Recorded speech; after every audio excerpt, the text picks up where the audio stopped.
नमस्कार, मी श्यामल साबळे. स्वागत आहे तुमचं एमसी न्यूजचा माझा प्रभाग माझे विषय विशेष कार्यक्रमामध्ये. आज आपल्यासोबत आहे छत्रपती संभाजीनगरातील प्रभाग क्रमांक 26च्या महिला उमेदवार. नमस्कार ताई. नमस्कार नमस्कार सर. नमस्कार. काय सांगणार, सध्या कसा सुरू आहे प्रचार? आता सांगायचं म्हणजे मी सुरुवातीला सर्वांना नमस्कार करते. मी नीता बाळासाहेब बहुनरे पाटील, प्रभाग क्रमांक 26 या भागातून निवडणूक लढीत आहे. निवडणूक लढीत असताना मी माझ्या भागामध्ये समजा आज जवळपास आमचा प्रचाराचा 7वा दिवस आहे. तर त्यांना मी एक मतदान मागण्यासाठी नाही किंवा एक उमेदवार म्हणून नाही, तर मी एक त्यांच्यातील सदस्य म्हणून त्यांच्या घरापर्यंत पोहोचले. तर मी त्यांना असं लक्षात आलं मला की माझ्या प्रभागामध्ये भरपूर समस्या आहेत, पण त्या इथं सगळ्या म्हणजे पूर्ण सांगणं तेवढं जमणार नाही की त्यातल्या मूलभूत काही समस्या मी तुम्हाला सांगते. जसं की रस्ता, पाणी, वीज ह्या ज्या समस्या आहेत त्या खूप कठीण समस्या आहेत. तुम्ही काय सांगणार सर? काय वाटतं, काय काय स्थानिक पातळीवरती अडचणींचा सामना सामान्य नागरिकांना करावा लागतोय? या ठिकाणी 2015 साली मुकुंदनगर राजनगर हा वार्ड अस्तित्वात आल्यानंतर या ठिकाणी मुकुंदवाडीमध्ये पहिला हा वार्ड होता. आता तो एक सेपरेट वार्ड झाला आणि या ठिकाणी खूप साऱ्या समस्या आहेत. म्हणजेच या ठिकाणी रस्ते नाही, लाईटची सोय नाही, विजेची सोय नाही, कोणती म्हणजे महानगरपालिका शाळा पण नाही या ठिकाणी. असे काही सुविधा नाहीत, पिण्याचे पाणी नाही. अशा खूप साऱ्या समस्या आहेत या प्रभागामध्ये.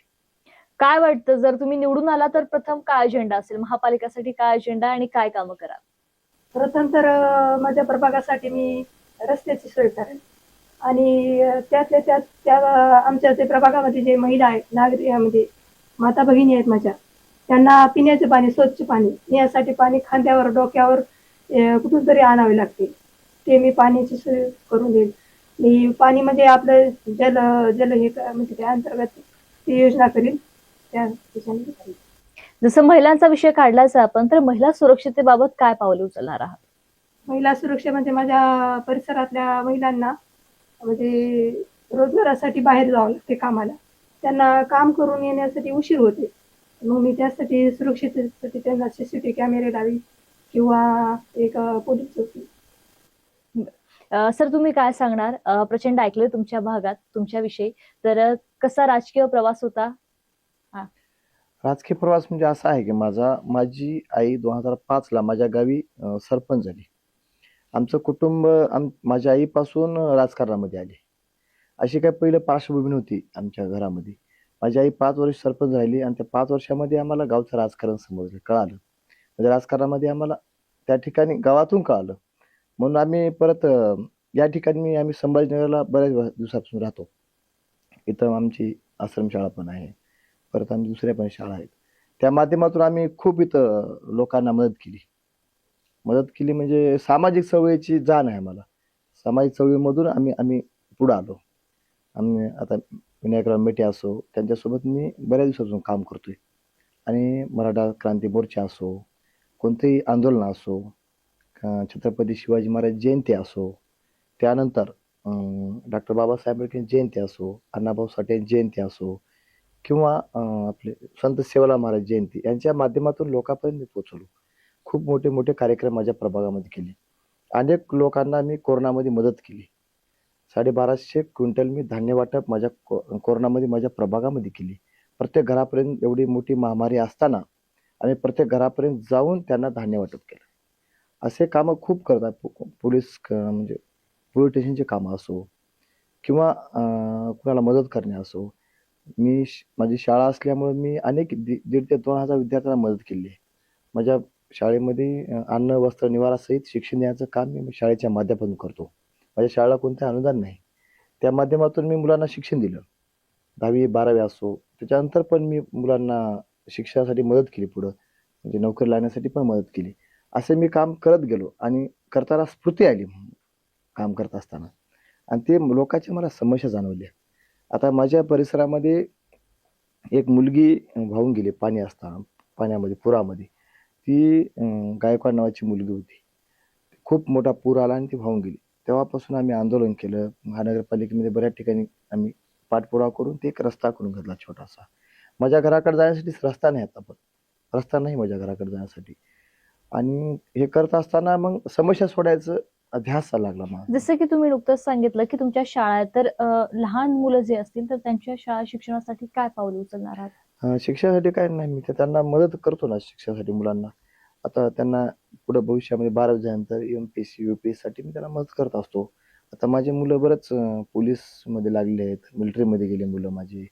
त्यानंतर माझी मुलं आपल्या ग्रामसेवक झाले, तलाठी झाले, अनेक कंपन्यांमध्ये कामाला पण लागले माझी मुलं. त्याच्यामुळे तेच आनंद आहे मला, बाकी काही नाही. काय वाटतं या प्रभागामध्ये नेमकी लढत कोणाची? माझी लढत कुणाशी नाही, कारण आमचा राष्ट्रवादीचा सगळे चारचे चार उमेदवार आमचे निवडून येणार हे मला फुल गॅरंटी आहे. कारण आम्ही तळागाळातली माणसं आहोत, आम्ही रस्त्यावरचे माणसं आहोत. आम्हाला कोणाची भीती वाटत नाही. आम्ही प्रामाणिकपणे काम करतो, प्रामाणिकतेला आम्हाला यश नक्कीच येणार आहे. एवढा आत्मविश्वास असण्याचं कारण काय? ग्राउंड रूटवर काम करतो, ग्रास रूटवर काम करत आलेलो आहे आम्ही. आणि लोकांचा आशीर्वाद आहे, मायबाप जनतेचा आशीर्वाद असल्यानंतर कुणाची गरज नाही. धनशक्तीवर हे जनशक्ती आहे, त्याच्यामुळं ह्याच्यामध्ये घाबरायचं काही कारण नाही. आम्ही लढत राहणार आणि जिंकणार पण. जर विरोधकांना एखादा प्रश्न उठवायचा असेल तर कुठला उठवणार? आता गेल्या काँग्रेसचा नगरसेवक होते, ते आता याच्यामध्ये आले बीजेपीमध्ये. त्यांनी असं म्हणावं असं काम केलं नाही. मला त्यांचं काही बद्दल बोलायचं नाही, कारण आता ही विचाराची लढाई आहे. विचाराची लढाई विचाराने लढली पाहिजे. त्यामुळे आम्ही लढाई विचारच लढतो.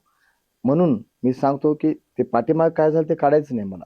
मी काय करणार हे माझं व्हिजन आहे. आमची ब्लू प्रिंट तयार आहे, त्यासाठी आम्ही ब्लू प्रिंटनुसार काम करणार. काय विजन आहे महापालिकेसाठी? महापालिकेसाठी आम्हाला मल्टी स्पेशालिटी हॉस्पिटल पाहिजे आमच्या परिसरामध्ये. त्यानंतर व्यायामशाळा पाहिजे, बालसंस्कार केंद्र पाहिजे, पोलीस चौकीची मागणी केली आहे, ते लवकरच पोलीस चौकी आमच्या परिसरामध्ये येईल. त्यानंतर आमच्या परिसरामध्ये महिला बचत गट, त्या माध्यमातून महिलांना प्रशिक्षण देणे आणि उद्योगधंद्यास मदत करणे, हे पण आमचं विजन आहे. त्यानंतर एक आम्हाला महानगरपालिकेची शाळा लागते, महानगरपालिकेत ती शाळा आम्ही हे करू. आणि अंगणवाडी पण नाही, आम्ही शाळा परिसर अंगणवाडीचं पण आम्ही हे करू. त्यानंतर आम्हाला क्रीडांगण नाही, भाजी मंडई नाही आमच्या परिसरामध्ये. त्यानंतर आम्हाला जाण्यासाठी बोगदा नाही, गेट लागतं, 30-30 मिनिटं गेट लागतं आमच्या परिसरामध्ये. त्यासाठी बोगद्याची मागणी आम्ही करू आणि ते पूर्णत्वास नेऊ, असं आमचं विजन आहे. खूप उत्तम प्रकारे तुम्ही विजन मांडलंय सर. जसं की तुम्ही सांगितलं की गेल्या अनेक वर्षांपासून तुम्ही सामाजिक क्षेत्रामध्ये काम करत आहात, एक समाजातील तळागाळातील नेतृत्व तुम्हाला म्हणायला हरकत नाही. मग पत्नीला उमेदवारी कसं सांगणार, कसं स्पष्ट करणार?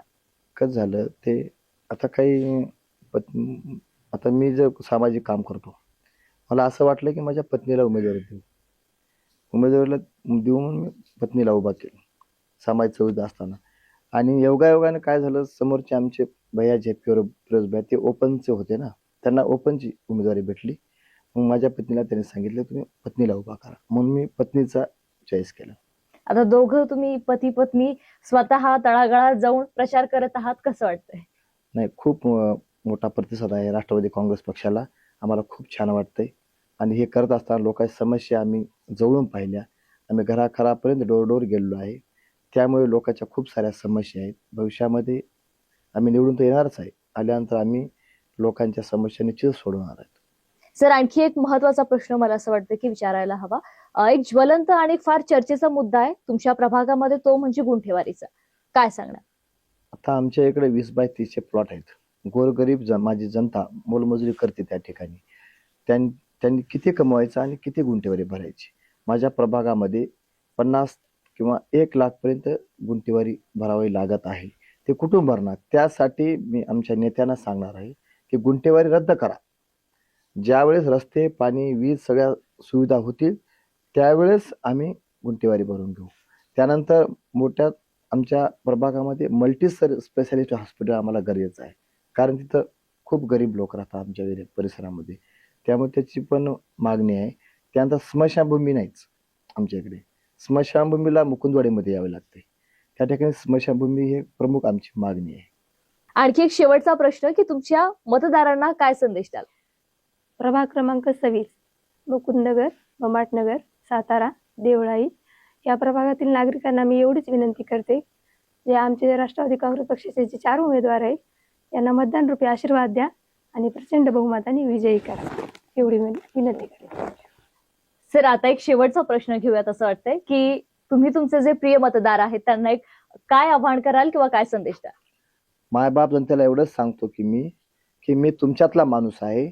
तुम्हाला आता प्रत्येक जणाला 15 तारखेला मतदान करायचं आहे आणि आपल्यातल्या माणसाला तुम्हाला निवडून आणायचं आहे आणि तुमच्या समस्येचं निराकरण माझ्या हातून करून घ्यायचं आहे.